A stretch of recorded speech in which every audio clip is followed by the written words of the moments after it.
Dans cette leçon de Sharh Kitab ad-Da' wa ad-Dawa', le Cheikh Abdul Razzaq al-Badr, hifadahullah, explique, avec les paroles de Ibn al-Qayyim, rahimahullah, un autre type de punition des péchés.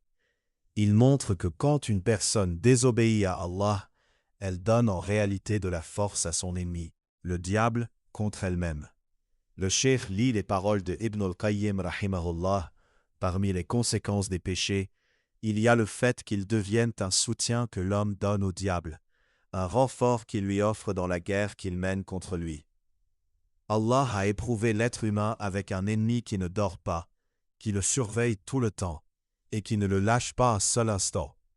Ce diable le voit lui et sa descendance, alors que l'être humain ne le voit pas. Il utilise tous les moyens pour lui nuire, et il demande l'aide des démons parmi les djinns et des démons parmi les humains. Le cheikh rappelle que ce diable a tendu des pièges, a installé des filets et des ruses, et qu'il dit à ses soldats « Voilà votre ennemi et l'ennemi de votre père. Ne le laissez pas gagner le jardin, alors que votre partage serait le feu et la malédiction. » C'est pour cela qu'Allah nous a informés de cette inimité dans le Coran, et nous a ordonné de prendre le diable comme ennemi. Ensuite, le cheikh explique que les péchés sont parmi les plus grandes portes par lesquelles le diable entre dans la vie du croyant. Chaque fois que la personne tombe dans une désobéissance, c'est comme si elle ouvrait une nouvelle brèche et donnait au diable un accès supplémentaire à son cœur. Au contraire, celui qui reste dans l'obéissance, qui se protège par le dhikr et la dua, entre dans la parole d'Allah. « Inna ibadi laysa laka alayhim sultanun » Le cheikh rapporte ensuite comment Ibn al-Qayyim rahimahullah présente cette réalité comme une guerre continue. La vie entière est un champ de bataille entre le fils d'Adam et le diable. Allah a installé dans cette dunya une place du jihad et a promis le paradis à ceux qui luttent contre leur ennemi avec leur personne et leurs biens. Il rappelle le verset où Allah dit qu'il a acheté les âmes et les biens des croyants en échange de Jannah, et que cette affaire est écrite dans la Taura, l'Injil et le Coran. Le cheikh montre que le centre de cette guerre est le cœur.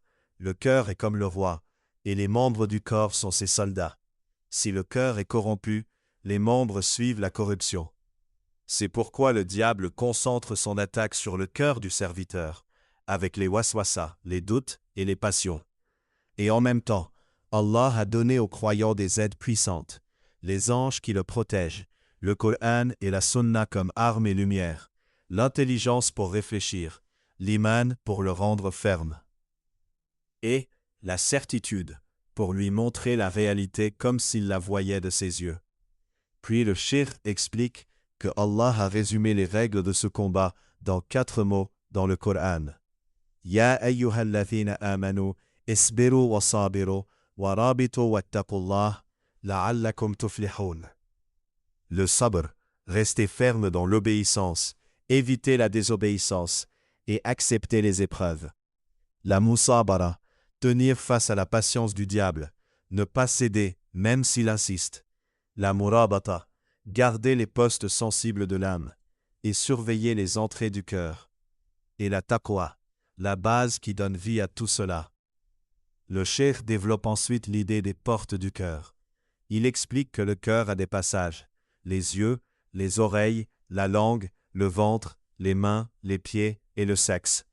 Par ces passages, le diable essaie d'entrer jusqu'au cœur. Il prend l'exemple de la vue.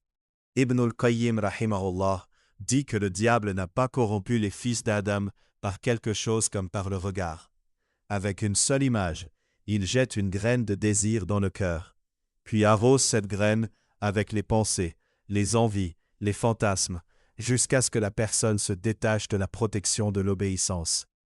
De même, le cheikh explique comment le diable travaille sur lui. Il pousse la personne à aimer les paroles vides, les chansons et tout ce qui fait oublier Allah. En même temps, il lui fait sentir que le Coran, les hadiths et les rappels des gens sincères sont lourds, ennuyeux ou trop durs. Et s'il n'arrive pas à empêcher totalement l'écoute du Coran, il essaie au moins d'empêcher la compréhension et la méditation.